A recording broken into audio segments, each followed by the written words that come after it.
네, 안녕하세요. 정신장애 인식개선 사업 어디로 가야 하나 솔직한 라이브쇼.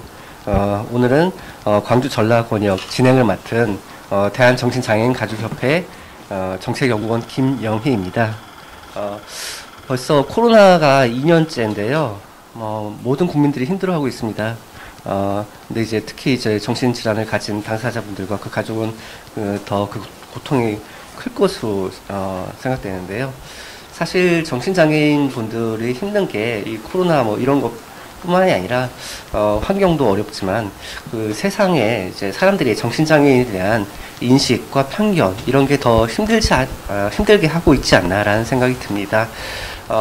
오늘 광주 전라권의 그 정신장애 인식개선 사업 어디로 가야 하나 솔직한 라이브 쇼는 이러한 정신 인식개선 사업을 위해서 전문가와 그리고 당사자 그리고 그 가족이 함께 정신장애 인식의 문제점, 그다음에 개선해야 할 점, 그 방법 등에 대해서 솔직하고 편안하게 이야기를 하는 시간입니다. 지금 유튜브 라이브로 방송이 되고 있는데요. 방송 시청하시는 분들도 평소 하고 싶은 말이라든가 궁금한 점이 있으시면은 댓글로 달아주시고요. 좋아요 눌러주시면 더욱 감사하겠습니다. 이어서 그 현재 1부인데요. 1부에서는 전문가분의 특강을 진행하겠습니다. 제 옆자리에 앉아 계신데요. 강서준 관장님이십니다. 광주 해피라이프라는 정신재활시설을 12년간 운영 중이시고요. 강 관장님께서는 정신건강 전문요원이시고요. 물론 이제 사회복지사 자격증도 당연히 있으십니다. 과거에 이제 정신의료기관에 근무하시다가 그 환자분들이 입퇴원을 계속 반복하는 소위 이제 회전문 현상이라고 하죠. 이런 현상을 보시면서 안타까워하시는 마음에 뜻을 가지고 광주 해피라이프라는 주간 정신재활시설을 운영 중이십니다. 오늘 특강 주제는 정신장애인의 인권 제대로 알아야 한다라는 주제로 특강을 해주시겠습니다. 예, 소개드립니다. 안녕하십니까. 좀 전에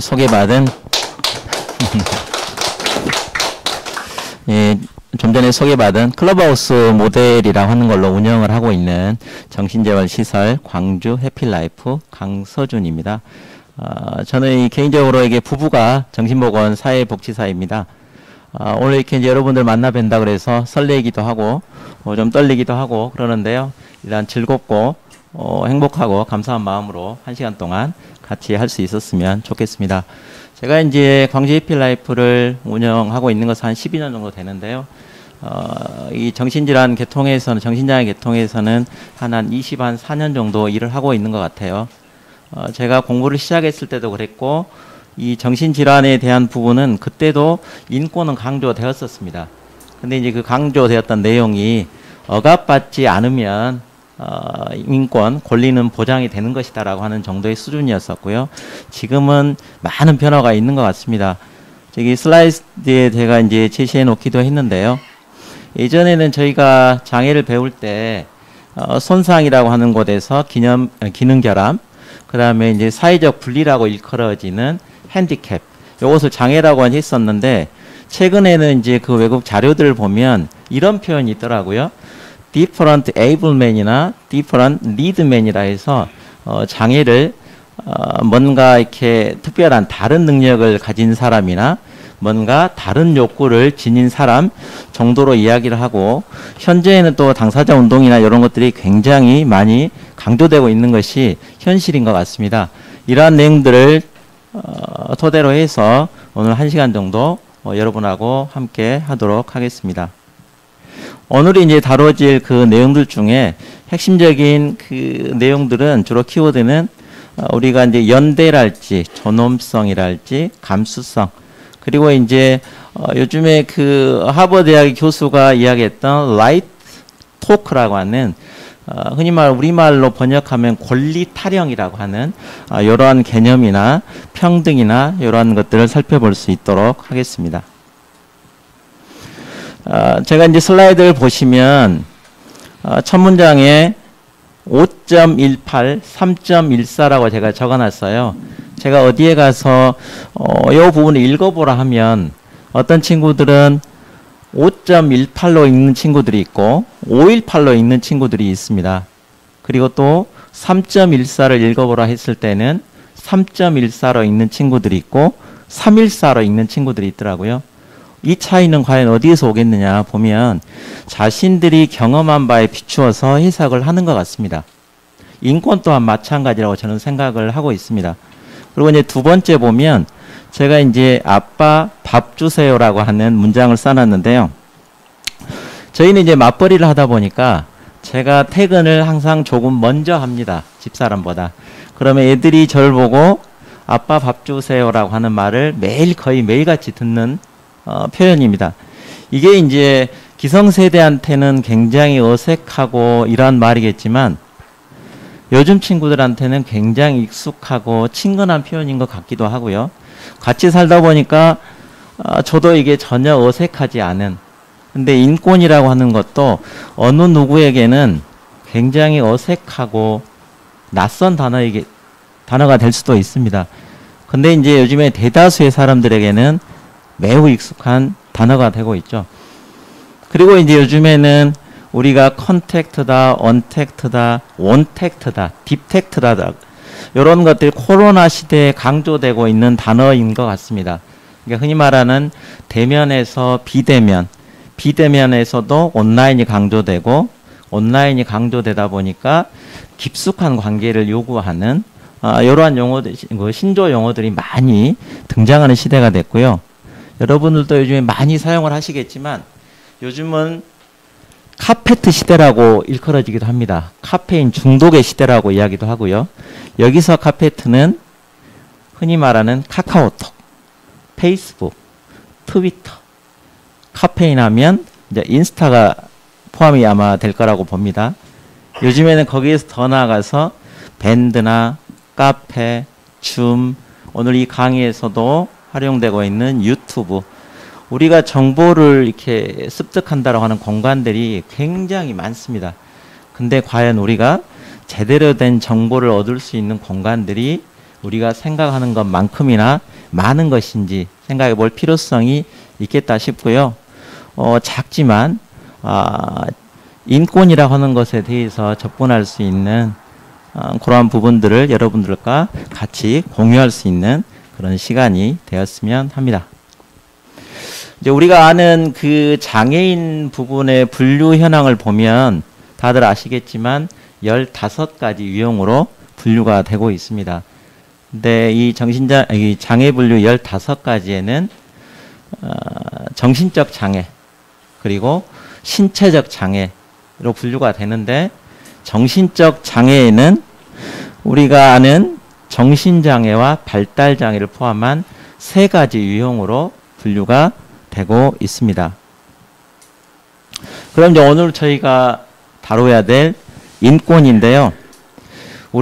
오래된 우리 인간의 역사에서 보면 비인간, 덜인간 이렇게 구별이 됐던 사람들은 사회에서 철저하게 폐제가 됐습니다.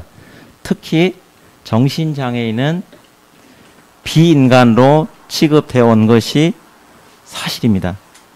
이러한 꼬리표, 낙인, 흔히 말하는 스티그마에 대해서 우리가 대항할 수 있는 힘을 우리가 흔히들 인권이라 생각하는 것이 아닌가라는 생각을 해보게 됩니다.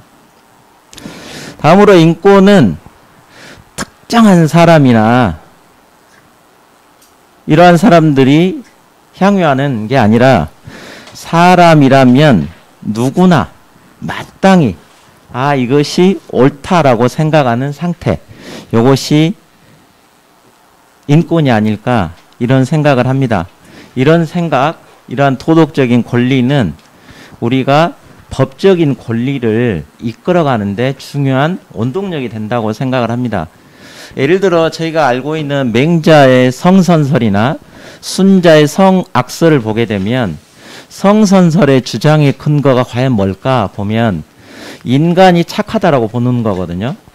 인간이 착하면 군주 왕이 통치할 근거가 사라지게 됩니다. 선하기 때문에. 그 자체로 국가가 자연스럽게 운영이 되기 때문에. 근데 반대로 순자의 성악설을 보게 되면 인간이 악하기에 군주인 왕이 강하게 간섭하고 통치해야 된다는 논리를 가지고 있습니다. 근데 이러한 사고들을 어느 방향이 옳다라고 생각하느냐에 따라서 정치적이고 법적인 것들이 많이 달라집니다. 그래서 우리가 보편적으로 옳다라고 하는 것들에 대한 합의를 빨리 도출해내는 것이 우리들의 인권을 증진할 수 있는 하나의 길이 될 수도 있겠다, 이런 생각을 해봅니다. 유엔에 보면 이러한 문장이 있습니다. 인권에 대해서 배우는 것 자체가 권리이다. 무지를 강요하는 것, 내버려 두는 것은 인권 침해이다. 교육은 인권과 자유의 주춧돌이다. 이런 말이 있는데요. 저희도 이제 현장에서 보면 요즘에 법적으로 인권 교육을 강조하는 것은 좋은데 그게 이제 어느 정도 의무화되다 보니까요. 보수 교육화돼서 인권을 굉장히 식상하게 생각하는 경향치들이 상당히 많습니다. 그래서 저희 이제 현장에서도 이런 인권을 어떻게 하면 우리가 피부적으로 느끼게 할까 고민을 하는데, 오늘 이제 가족협회에서 이런 자리를 마련해 주셔서 굉장히 감사하고, 아까 이제 강의 전에 회장님께서 우리들의 그 협회 모임체 단톡에 초대해 주신다 해서 굉장히 감사한 마음이 들었었습니다. 저희가 이제 중앙에서 우리 정신질환을 위해서 우리가 어떠한 목소리를 대변해야 될까 했을 때 고민되는 부분들이 상당히 많은데, 앞으로 이제 그러한 도움들도 연대해 가면서 얻을 수 있는 그런 기회가 됐으면 좋겠다라는 생각을 해봅니다. 인권 하게 되면 흔히 말하는 인간의 권리입니다. 권리. 그러면 과연 인권이라고 하는 것, 인권이라고 했을 때 권리는 어떠한 성격을 가지고 있을까? 권리는 사람 사이에 자유롭고 평등한 관계를 지키는 것이다. 슬라이드에 보면 이런 표현이 있습니다. 어떤 위익이 훼손이 된다. 그러면 어떠한 권리가 침해된다. 이건 아니다. 이게 무슨 이야기냐? 우리가 요즘에 그 집값이 떨어진다라는 이야기들을 많이 들어봤을 거예요. 방송에서. 집값이 떨어지기에 우리 동네, 내가 사는 동네에는 특수학교가 설립되면 안 된다. 예전에 서울에서 그런 일이 있었죠. 학교 설치를 위해서 부모님들이 무릎 꿇고 간곡하게 요청했던. 근데 이제 집값이 떨어지니까 특수학교 설립은 안 된다. 왜? 우리가 손해를 보기 때문에. 근데 이러한 주장은 학년기에 우리가 모든 아동은 기본적인 권리가 있다라고 하는 주장에 비춰서 보면 이런 침해 근거가 될 수 없다라고 하는 거죠. 그래서 이 손해본다라고 하는 것이 우리들의 권리다라고 주장하는 것은 합당치 않다는 것을 우리가 쉽게 생각을 해볼 수 있습니다. 그러면 우리가 권리를 주장한다 했을 때 어떤 성격, 어떤 의의를 가질 수 있겠느냐. 우리가 우리의 권리를 주장한다 했을 때는 시혜를 바라거나 특권이 아니라 권리에 대한 요구가 권리 주장이다라고 생각을 해야 될 것 같습니다. 예를 들면 신체적으로 불편한 지체장애인분이 무거운 짐을 옮겨달라, 들어달라, 얼마든지 필요하면 가능한 이야기겠죠. 근데 권리 주장이다라고 했을 때는 편의시설이 미비된 사항에 대해서 그런 것들을 설치해달라고 주장할 수 있는 것들, 이러한 것들이 권리 주장이 아닐까, 이런 생각을 해보게 됩니다. 이러한 활동들을 이런 가족협회들이 대변하고 한다는 것을 우리는 주변에서 많이들 살펴볼 수 있죠. 그리고 이제 우리가 요즘에 코로나 시대에 부당해고들이 굉장히 많죠. 또 자연스러운 해고들도 있고요. 뭐 표현이 그렇지만은요. 근데 부당해고에 맞서서 나의 고용 상태를 안정화시키는 것은 권리 주장인 것이냐라고 보게 되면, 이 개인들이 부당해고에 맞섰을 때 전체적으로 사회 시스템이 이런 부당해고를 제지하는 효과를 가져오게 됩니다. 그런다고 보면 이러한 부분들이 권리 주장이라고 생각할 수 있겠다라는 생각을 해보게 됩니다. 우리가 흔히 권리를 이야기할 때 특권이라고 하는 단어들을 많이 들어보셨을 겁니다. 권력이다라고 하는 단어들도 많이 들어보셨을 거예요. 근데 우리가 흔히 특권이다, 권력이다, 이것에다가 권리라는 이름을 교묘히 접목을 하는 것들을 현실에서 저희들이 많이 볼 수 있습니다. 이제 그러한 차원에서 특권이다라고 하는 권리나 인권을 비교해 보면 여러 가지가 있겠지만 권리는 특수한 성격을 갖는다라고 보고요. 인권은 보편적인 성향 그리고 존엄성에 토대를 한다라고 보면 그 차이를 어느 정도는 구별해 볼 수 있을 것 같습니다. 그리고 제가 서두에 right talk라고 하는 말씀을 드렸습니다. 요즘에 이게 많이 이야기 나오는 겁니다. 우리 사회에서 크게 대두되고요. right talk라고 하는 것은 말 그대로 권리에 대해서 이야기하는 겁니다.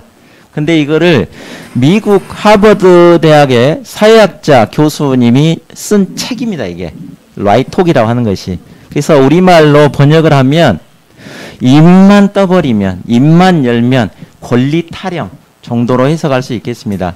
근데 이런 right talk에서 이야기하는 언어하고 인권에서 말하는 언어는 엄연히 차이가 있습니다.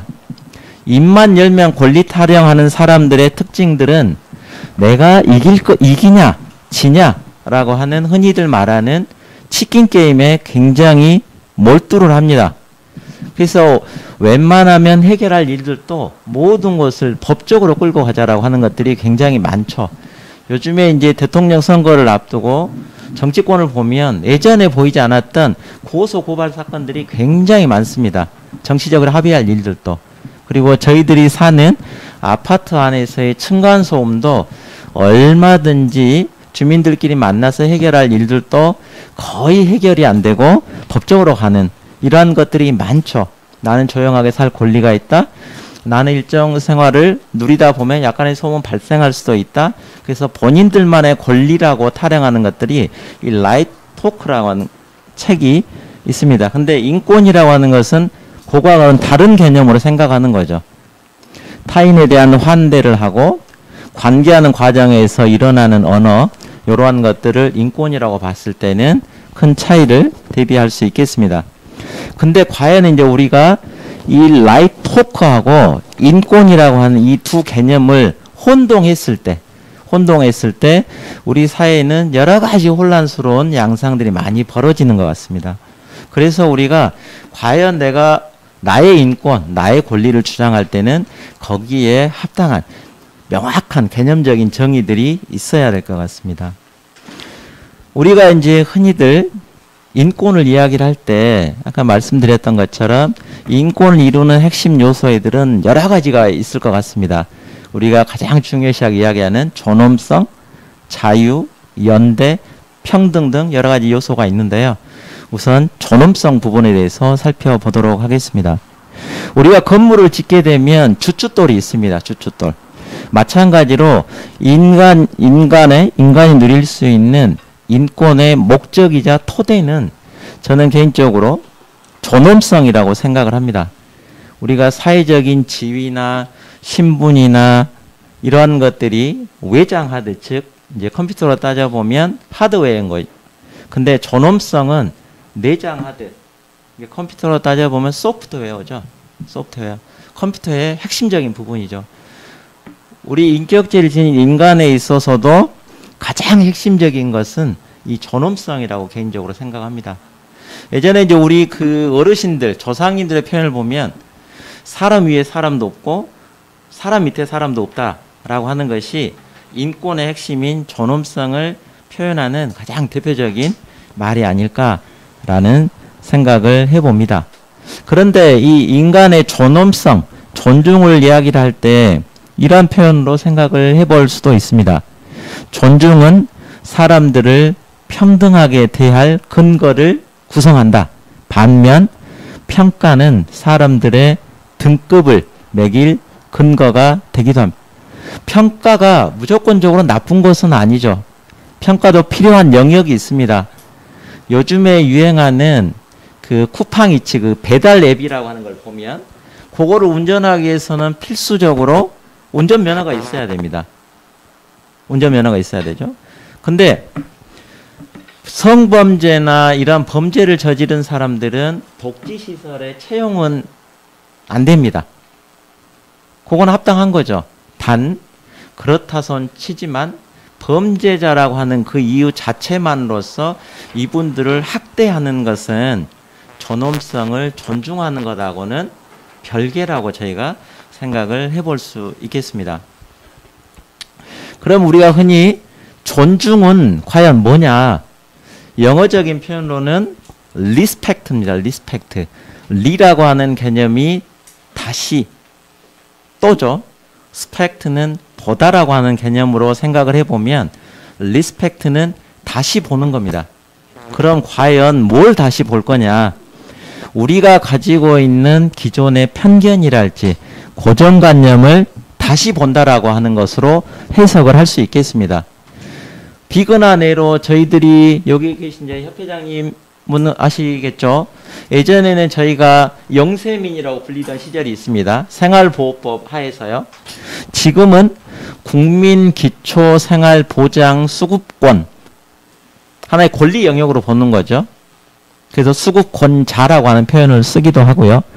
근데 지금까지도 이런 수급권 대상자분들을 열등 시민이나 2등 시민으로 생각을 한다라거나 이런 수급 대상자분들은 상당히 게으르고 나태한 사람이다라는 정도로 해석을 한다면 이거는 존중도 아니고 인정도 아니고 무시나 이러한 개념으로밖에 생각할 수 없을 것 같습니다. 그러면 이러한 그 존엄성을 침해하는 사례를 간략하게 살펴보겠습니다. 어떠한 한 인권의 그 활동을 했던 운동가는 이런 표현을 했다고 합니다. 인권이라고 하는 것은 전체가 차려진 풀세트의 밥상 정도로. 근데 단 한 가지 단품을 먹으라고 하는 것은 차별일 수 있다. 이걸 이제 쉽게 설명을 해보면은요. 우리가 장애인분들에게 이동할 수 있는 권리는 있다라고 주장하시는 분들이 많이 있어요. 근데 한편으로는 참정권은 보장하는 것은 필요가 없다. 장애인분들에게 이동에 대한 권리를 보장하는 건 필요하지만 참정권에 대한 보장은 필요가 없다. 또는 이 장애인분들이 이동하는 것은 보장이 돼야 되고 자유다. 하지만 출퇴근 시간에 나돌아다니지 말라. 우리가 어르신들도 마찬가지죠. 흔히들 왜 출퇴근 바쁜 시간에 돌아다니느냐라고 하는 것들은 형식적으로 인정을 하되 권리를 침해하는 편식된 행위라고밖에 생각할 수 없을 겁니다. 이런 것들은 존엄성 침해 사례라고 할 수 있겠고 우리가 주변에서도 심심찮게 목도할 수 있는 그런 상황입니다. 다음으로는 전치된 공격학이라고 하는 게 있는데요. 요거는 우리가 차별적인 구조가 아니라 차별을 받는 개인의 잘못으로 돌려버리는 것. 그러니까 우리가 우리 사회에서 어떠한 문제 상황이 발생하게 되면 사회 구조의 책임으로 돌리지 않고 개인의 책임으로 돌리는 거죠. 이러한 것들은 왜 그렇게 하느냐? 우리가 이제 부당한 사회 구조나 권력자에 대한 항의하는 것은 상당히 쉽지 않습니다. 그래서 우리가 어떠한 목소리를 내도 보복할 위험성이 적은 사람들, 우리가 흔히 말하는 사회적인 약자들에게 분풀이를 하는 경우들이 상당히 많습니다. 상당히 많습니다. 제가 지금 이제 이 시설을 고향에 내려와서 한 지가 12년 정도 됐는데요. 가끔씩은 가장 가슴 아플 때가 언제냐면 저희 당사자분들끼리 이렇게 차별하는 우리가 흔히 말하는 역차별이라 하죠. 그런 모습들을 봤을 때 상당히 가슴이 좀 아파요. 당사자분들이 어떤 경우를 제가 보게 되냐면 학력이랄지 지능이랄지 가정환경이랄지 이런 부분으로 인해서 서로 간에 차별하는 경우들을 보면 무시하고 차별하는 경우들을 보면 그때가 가슴이 아프더라고요. 이런 부분들이 존엄성 침해 사례 정도로 생각을 해볼 수 있을 것 같고요. 또 하나는 존엄성 침해 사례가 비단 뭐 특별한 것은 아닌 것 같아요. 어떤 분들에게 권리가 아니라 이 사람에게는 보호만 필요하다. 보호만 필요하다. 권리가 아니라 보호만 필요하다. 이것도 존엄성 침해 사례라고 생각을 해볼 수 있을 것 같습니다. 예를 들면 우리가 흔히 말하는 아동이나 노인이나 장애인분들이나 이런 분들은 취약하기 때문에 권리를 우리가 인정할 수 없다. 우리가 그분들은 보호만 해야 된다. 라고 하는 것도 어찌 보면 존엄성 침해가 아닐까. 단 보호를 한다라고 하면 이 보호도 권리 안에서 보호가 이루어져야 된다라고 보는 거죠. 예를 들면 아동의 보호는 보호자, 돌봄 종사자, 우리 사회 국가가 책임을 져야 되는 것은 당연한 거고요. 일단은 우리 국민들도 안전하게 보호를 받을 권리가 당연히 있는 것이죠. 그래서 권리뿐만 아니라 보호가 포함되는 것이 존엄성의 존중이지 보호만 강조하는 것은 존엄성 침해 사례에 포함이 되겠다. 단 보호를 강조한다라고 하면 권리 안에서의 보호를 강조해야 된다라는 말씀을 드리겠습니다. 우리가 흔히 차이하게 되면 여러분들도 다들 아실 거예요. 뭐 성별의 차이들도 있을 거고요. 국가 간의 차이들도 있을 거고요. 학력의 차이도 있겠고요. 근데 우리가 크게 차이를 한 19가지 정도로 구별합니다. 여러분들이 다들 생각해 보셨을 거예요. 내가 태어난 지역이나 국가나 사회적 신분이나 연령이나 이렇게 해서 한 19가지 정도로 구별을 합니다. 저희 애들이 이제 중학교를 다니고 있는데요. 요즘에 학교에서 이런 것들을 공부를 많이 하더라고요. 그래서 집에서 예를 들어서 무슨 색칠하는 도구를 찾을 때 살색을 달라는 표현을 전혀 하지 않더라고요. 저희 때는 자연스럽게 했습니다. 검정색을 달라, 노란색을 달라, 뭔 살색을 달라, 이렇게 하얀색을 달라 했는데 요즘 배우는 학생들은 그렇게 표현하지 않더라고요. 우리 살갗에 갖춰져 있는 이 색을 살색이라 하지 않더라고요. 그 친구들한테는 검은색도 살색이고 흰색도 살색이고 노란색도 살색이 될 수 있더라고요. 그래서 우리가 흔히 차이라고 하면 나하고 너하고 다른 것, 그 자체가 차이다. 그러면 차별은 뭐냐? 이 차이로 인해 가지고 어떠한 사람, 어떠한 편에게 불리하게 현상이 적용이 된다면 이게 차별이다 라고 이야기를 할 수 있겠습니다. 다음 슬라이드는요, 제가 이제 현재 장애인분들이 처한 삶을 숫자로 표현을 해봤는데요. 우리 자신은 장애인을 차별하지 않는다고 생각하는 것이 86%가 된답니다. 근데 정작 장애인분은 우리나라에서 장애인에 대한 차별이 많다고 생각하는 것이 80%가 넘다고 봐요. 그럼 이건 과연 뭐냐?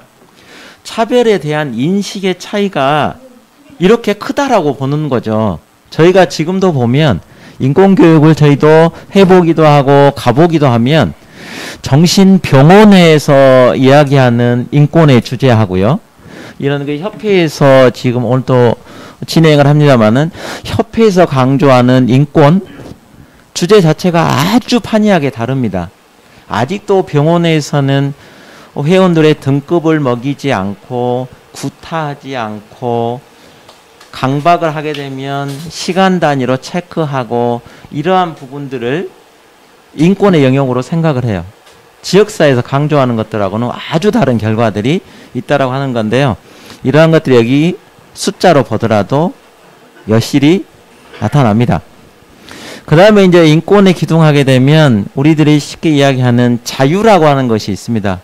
우리는 어렸을 때 그렇게 배우고 자라왔습니다. 자유는 내가 하고 싶은 대로 하는 것. 근데 어떠한 철학자는 이렇게 이야기를 했다고 해요. 우리는 세상에 나온 게 아니라 세상에 던져졌다. 또한 세상에 던져질 때 나에게 주어진 국적이나 피부색이나 성별이나 재능, 내가 어느 나라에서 태어나야 되지, 어느 피부색을 갖고 태어나야 되지, 이러한 것을 선택해서 태어난 사람은 아무도 없을 거라는 거죠. 이러한 다름을 불평등하게 대우하는 세상에서 태어났다라고 하는 거예요. 내가 아프리카에 던져졌을 뿐이고 나는 대한민국이라는 국가에 던져졌을 뿐이다라고 하는 거죠. 따라서 그럼 자유는, 진정한 자유는 뭐냐? 이러한 불평등을 당연하게 여기지 않는 것이다. 당연하게 여기지 않는 것. 이러한 것들을 당연하게 여기는 것은 자유가 아니다라고 하는 거죠. 지금 정치권에서도 그런 이야기들을 많이 하죠. 대기업을 두고 국가에서 간섭하지 말라. 모든 것을 냅둬라. 회사에서 하고 싶은 대로 하게 하는 것이 자유고 그분들의 그 회사의 권리를 보장하는 것이다. 또 한 축에서는 일정의 개입이나 보편성을 강조하면서요. 개입도 필요하다라고 하는 것들도 상당히 많이 이유가 되고 있죠. 그러한 차원에서는 하고 싶은 대로 하는 것이 자유가 아니고 또한 하고 싶은 게 좌절되는 것이 자유롭지 않는 것도 아니다라고 해석을 해볼 수도 있을 것 같습니다. 그러면 진정한 자유는 뭐냐? 정의를 따르는 것. 모든 사람들이 보편 타당하다라고 인정하는 것. 이것이 자유가 아닐까. 그래서 하버드 대학의 그 교수님은 이러한 그 책 속에 이러한 내용들도 있죠. 소수를 희생하는 상황이 있고 다수가 희생하는 상황이 있어요. 그러면 어떤 것을 선택할 것이냐? 소수가 희생당하는 쪽을 선택하겠다. 그 다음에 이런 질문을 던지죠. 그 소수에 당신의 자녀가 소속되어 있다면 어떻게 할 것이냐? 라고 했을 때 많은 사람들이 고민하게 되는 그런 지점들이 나옵니다. 우리들도 이제는 자유나 평등이나 존엄이나 이러한 부분들에 대해서 많은 고민들을 기울여야 될 시기가 아닌가 생각을 해봅니다. 다음 슬라이드는요. 평등은 무차별화, 획일화가 아니다라고 하는 표현이 있는데요. 평등은 즉 똑같아지는 거. 영어에 sameness라고 하는 표현이 있죠. 똑같아지는 거. 그 다음에 하나가 되는 게 아니고 평등은 둘 사이의 관계가 자유로워야 된다라고 이야기들을 하고 있습니다. 우리가 흔히들 연애하는 관계, 회사에서도 마찬가지고요. 가족 간에도, 친구 간에도 마찬가지고요. 폭력적인 관계에서는 사랑이 꽃필 수도 없고요. 우정이 꽃피울 수도 없습니다. 평등은 똑같은 게 아니라 둘 사이의 관계가 자유로운 관계가 돼야 된다. 이게 평등이다라고 생각을 해볼 수도 있겠습니다. 그리고 평등이란 관계, 평등, 자유로운 관계가 되어야지만이 우리가 흔히 이야기하는 동정이 아닌 공감이나 감정이입이나 이런 것들이 가능하겠다라고 하겠습니다. 우리가 흔히들 민주주의 시초라고 이야기하는 프랑스 혁명의 3대 슬로건, 모토가 있죠. 자유, 평등, 저희는 박애로 배웠습니다. 예전에 공부할 때. 또 달리 이제 요즘에는 우애라는 표현을 쓰더라고요. 자유, 평등, 우애. 근데 이 우애가 우리가 지금 살고 있는 현대로 넘어와서 분화 발전된 개념이 아마 연대가 아닐까 합니다. 연대. 우리가 동전에 앞면이 있고 뒷면이 있다고 보면 앞면이 자유다. 그러면 뒷면은 평등이다. 그러면 이러한 동전 화폐를 유통시킬 수 있는 것이 과연 뭐냐? 그게 제가 생각했을 때는 연대라고 생각을 합니다. 강자들에 의한 약자에게 가해지는 억압을 제거하는 힘. 요것이 연대라고 할 수 있는데 이 연대 자체가 계속해서 발전돼서 대표적으로 우리가 생각해 볼 수 있는 것이 요즘에 가장 많이 이야기하는 사회보장 제도라고 하는 거죠. 사회보장제도. 우리 사회에 가진 자들이 4대 보험을 들지 않으려고 하죠. 4대 보험. 본인들은 민간보험을 들려고 하죠. 민간보험. 왜? 국가에서 강압적으로 제도적으로 강제하지 않는 사회보험이 아니더라, 4대 보험이 아니더라도 본인들은 풍족하게 살 수가 있는 거죠. 사회적 약자들을 위한 연대 힘이 최고로 발휘되는 것이 이런 사회보장제도라고도 생각을 해볼 수 있겠습니다. 우리가 복지국가로 나아가는 데 있어서 가장 필요한 부분들이 이런 연대가 아닐까 하고요. 연대의 대표적인 거 우리 영역에서는 이런 가족협회 같은 단체 조직들이 연대의 힘을 발휘하는 대표적인 조직이 아닐까 생각을 해봅니다. 우리가 인권을 이야기할 때 가장 큰 게 그거죠. 인권 감수성을 이야기합니다. 저희들이 극도로 배가 고프면 이 밖에 보이는 모든 간판들, 건물들이 다 먹을 것으로 보여요. 근데 우리가 배가 부르면은요, 눈앞에 보이는 치킨도 보이지를 않습니다. 보이지를 않아요. 인권 감수성은 그럼 뭐냐? 다른 사람이 느끼는 고통을 내가 분노로 느낄 줄 아는 것이 인권 감수성이다라고 이야기를 하는 사람도 있습니다. 인권 감수성이다라고. 예를 들어서 어떠한 분이 길거리를 걷다가 넘어졌어요. 다쳤어요. 그럼 얼마나 아플까? 공감해 주는 거? 이런 것들도 감수성이라고 해볼 수 있겠지만 더 나아가서는 왜 국가에서 이러한 것들을 지방자치단체에서 도로를 잘 관리하지 못해서 이러이러한 일들을 발생하게 했을까? 라고 분노를 할 수 있는 힘, 이러한 것들을 인권 감수성으로 이야기하시는 분들도 있습니다. 그래서 저는 전공이 사회복지이기도 합니다만은 빈곤에 대한 해석들 학교 다닐 때 많이 토론을 하죠. 빈곤에 대한 책임은 과연 누구에게 있는 거냐? 개인에게 있는 거냐? 아니면 사회 구조에 있는 거냐? 저희는 전공도 전공이지만 사회 구조, 사회 불평등의 결과로 빈곤이 발생한 것이다. 빈곤이 발생한 것이다. 그렇기 때문에 이러한 타인의 처한 고통 상황을 분노로 느끼는 것이 인권 감수성이다. 이런 것들이 있어야지만이 사회복지 제도들도 발생을 하고 성장을 할 것이다라고 보는 거죠. 우리가 장애인 편의 시설, 저도 지금 3년 전에 이제 어머님이 이제 돌아가셨는데요. 그 뇌졸중으로 해서 이제 한 10여 년 정도 고생을 하셨는데 우리가 편의 시설을 하게 되면 다 그 오른쪽 위주로 돼 있어요. 손잡이부터 집에 모든 것들이. 근데 저희 어머니는 왼손잡이셨어요. 왼손잡이. 그때부터 제가 정신적인 계통에 있긴 하지만 장애인 쪽에 끊임없이 요구를 많이 했었어요. 왼손잡이를 또 생활할 수 있는 많은 것들을 좀 해달라고요. 이러한 것들이 인권, 남들이 느끼는 고통들을 살펴보고 분노하는 이러한 것들이 인권 감수성일 수도 있겠다라는 생각을 해봅니다. 또 하나는 인권 감수성은 책임이다. 이것은 무슨 이야기냐? 책임이다라고 하는 것은 뭔가에 응답하는 거거든요. 타인의 고통에 대해서 응답하는 거. 예를 들어서 우리가 애를 키워보면 어렸을 때 여기 이제 부모님도 계시니까요. 애들이 울잖아요. 애들이 울어요. 그러면 얘가 받는 고통을 우리가 100% 정확하게 이해하지는 못할 겁니다. 그지만 타인의 고통을 우리가 느꼈으면 어떠한 행동이라도 해야 된다라는 거죠. 그게 크든 작든. 우리가 자녀를 키울 때 어렸을 때 애들이 울면 부모님들은 이렇게 행동을 하시죠. 기저귀를 갈아보기도 하고요. 분유를 타서 대보기도 하고요. 안아서 달래줘 보기도 하고요.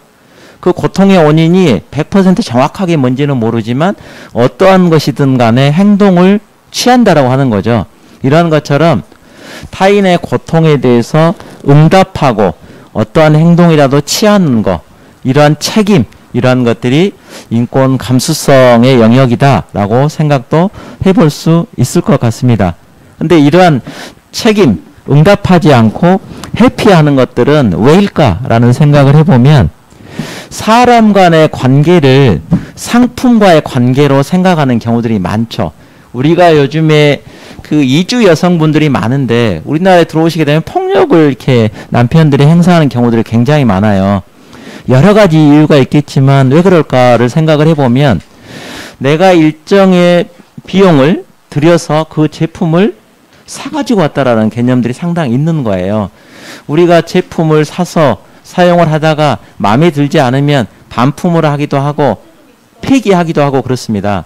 그래서 이러한 개념처럼 사람과의 관계를 상품의 관계로 치환해 버렸을 때 책임을 회피하는 경우들도 상당히 있다라는 말씀을 드리고요. 그 다음에 우리가 인간은 취약하다고 하죠. 취약하다. vulnerability라고 하는 것이 영어적인 표현이지만 우리말로 하면 취약성, 감응성이라고 이야기를 합니다. 이 감응이라고 하는 것은 서로에게 반응한다라고 하는 거기 때문에 이 인간의 취약성이라고 하는 것은 어찌 보면 긍정적인 표현도 측면도 있는 것 같습니다. 오히려 우리말로 요지부동이라 하죠. 어떠한 상황에서도 상처받지 않는 것, 이게 문제인 것이지 인간의 취약성이 문제시되는 것은 아닌 것 같다라는 생각도 한편으로는 해보게 됩니다. 그러면 우리가 이제 오늘 이런 자리를 마련하는 것도 인권의 문화가 형성되는 것들을 위해서 이 자리에 모였을 건데요. 우리 인권 문화를 조성하는데 반하는 감정들도 있을 거다라고 보는 거죠. 그게 우리들이 이야기하는 모욕이나 혐오나 무시나 이런 것들이 있을 것 같습니다.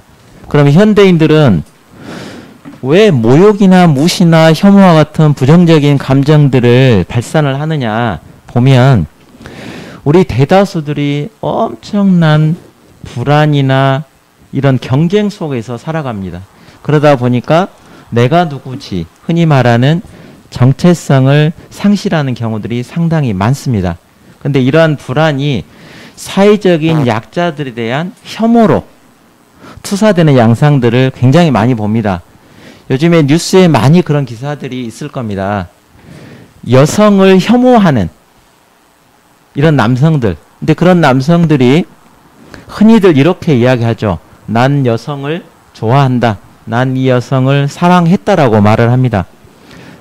왜 그럴까요? 적어도 나는 이 여성보다는 괜찮은 존재다. 우월한 존재다. 라는 식으로 해서 자신의 정체성을 회복하려고 하는 부정적인 감정의 표현, 그 이상 그 이하도 아니다라는 생각을 해보게 됩니다. 그럼 반대로 우리가 인권 문화를 키우기 위해서, 싹 틔우기 위해서 배양시키기 위한 감정들도 있겠죠. 그게 우리 아까 좀 전에 말씀드렸던 대표적인 공감이라고 하는 것이 있을 것 같습니다. 공감은 뭐냐? 타인에 대해서 안 좋은 그림, 흔히 말하는 부정적인 이미지를 그리는 것이 혐오라고 하면 타인에 대한 긍정적인 이미지를 그리는 것이 공감이 아닐까. 근데 공감은 타인을 단순한 수동적인 객체로 보는 게 아니라 주체로 인식을 해야 된다라고 보는 거죠. 그래서 요즘에 나오는 것이 우리 요즘에 인권 활동에서 당사자주의, 당사자 활동이 강조되는 것도 이런 공감에 기반한 활동들이 아닐까라는 생각을 해보게 됩니다. 예전에는 이런 공감 능력이 부족하다 보니까 전문가 위주의 인권이라는 이름으로 옹호하는 활동들이 많이 일어났었는데 지금은 그런 것도 많이 변화가 있죠. 여기 오신 맑은샘 회원분들에도 동료 지원과 활동을 하시는 분들이 계시는 걸로 알고 있는데요. 저희 기관에도 있고요. 이러한 것들이 공감을 바탕으로 한 작은 변화들이 아닐까라는 생각을 해보게 됩니다. 제가 이제 마지막으로 슬라이드 사진 몇 카트 넣어놨는데요. 요거는 제 마트죠. 대형 마트. 대형 마트에 볼라드가 설치돼서, 볼라드는 여러분 아시죠? 이게 돌 기둥으로 해서 딱 세워놓는 거 있잖아요. 그거는 애초에 차량이 진입하는 것을 막기 위해서 설치된 게 볼라드입니다. 볼라드. 근데 목적은 좋았죠. 목적은. 근데 과연 시각장애인분들에게는 어떠한 일들이 발생할 수 있을까라는 생각을 우리가 역으로 해볼 수도 있을 것 같고요. 이 두 번째는 여러분들 공원에 가보시면 이거는 이제 본래의 목적이 순수하지 않은 겁니다. 공원의 벤치에 가시면 기다란 벤치 있죠. 벤치가 있는데 기다란 벤치에 가운데 팔걸이가 있는 벤치들이 있습니다. 벤치 중간에. 그거는 뭐냐면 본래의 목적이 뭐냐면 우리가 흔히 말하는 우리가 공원이나 산책하다 보면 연인들이 쭉 누워있는 모습들을 많이 볼 거예요. 그 다음에 저녁 시간 되면 불황인들이 긴 벤치에 누워있는 모습들을 많이 보실 거예요. 그거를 방지하기 위한 목적으로 이 공원 벤치의 중간에 팔걸이가 만들어져 있습니다. 그리고 여러분들 아파트에 이제 사시는 분들이 많을 건데 아파트 입구에 보면 기둥 같은데 45도 각도로 이렇게 비스듬히 되어 있는 경우 있어요. 이러한 것들은 청소년들이 거기에 걸터 앉거나 이런 것들을 방지하기 위해서 만들어 놓은 것들이 있어요. 그러니까 애초에 목적이 순수했으나 결과가 좋지 않았던 것들도 있을 거고요. 애초에 목적 자체가 보편 타당하거나 그렇지 않고 순수하지 않은 것들도 많이 있습니다. 우리 주변에서 이런 것들도 생각해 볼 수 있겠고요. 마지막으로는 우리 그 시각장애인 분들 유도블록 보게 되면 하수구 중간에 있게 되면 끊기는 것도 많이 있습니다. 가다가 끊기죠. 근데 요즘에는 디귿자로 해서 연결되게 만드는 그런 것들도 많이 있고요. 마지막으로 제가 이제 슬라이드 우리가 생각해 볼 수 있는 슬라이드를 하나를 넣었는데요. 이 슬라이드는 제가 그렇게 써놨습니다. 우리 사회에는 우리가 원치 않지만 전과자들도 있을 거고요. 국회의원도 있고요.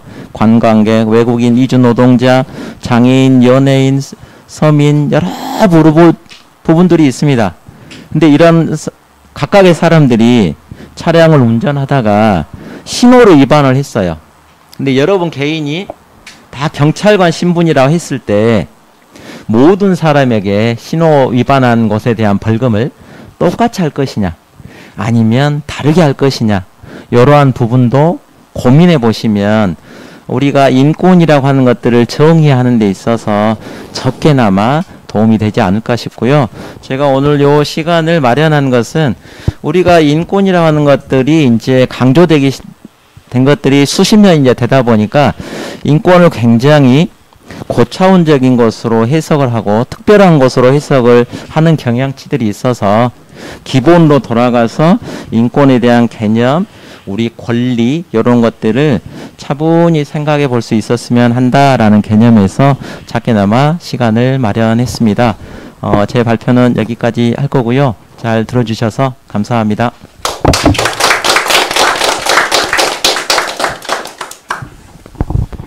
예, 강서준 광주 해피라이프 관장님의 특강 잘 들었습니다. 문구 중에 이제 소개해 주신 문구 중에서 이제 인권에 대해서 배우는 것 자체가 인권이다라는 문구가 있었는데요. 저는 이 부분이 상당히 인상적이었고요. 그 문구에 따르면 오늘 이제 한 40분 정도의 그 인권 특강이 이걸 들음으로써 우리가 인권을 받았다, 인권이 존중됐다라고 생각이 들기도 합니다. 저도 평소 이제 나름대로 인권에 대해서 이제 관심을 가지고 생각해 온 사람 중에 한 명이라고 저도 생각했는데 관장님의 이제 특강을 듣고 나니까 저도 아직 인권에 대해서 많이 생각이 부족했던 부분이 있구나라는 것을 한번 되돌아보는 계기가 되었습니다. 그리고 또한 이제 중간에 연대의 힘이라고 했거든요. 예, 그래서 그 정신장애인과 그 가족의 인권 향상을 위해서 그 우리 이제 대한정신장애인 가족협회처럼 모여서 같이 연대해서 좀 목소리를 내는 것이 우리의 인권 향상 인식 개선에 무척 중요하겠다라는 생각이 들었습니다. 이상으로 지금 그 1부를 마치겠고요. 저희는 자리 정리를 약간 하는 시간을 잠시 몇 분간 가진 다음에 2부를 열겠습니다. 2부에서는 이제 그 당사자분들하고 그 다음에 그 가족분들이 같이 나와서 아주 좀 자유롭고 솔직한 그런 얘기를 나눠보는 시간을 가지겠습니다. 그러면 몇 분만 잠시 기다려 주시고요. 다시 그 후에 다시 뵙겠습니다.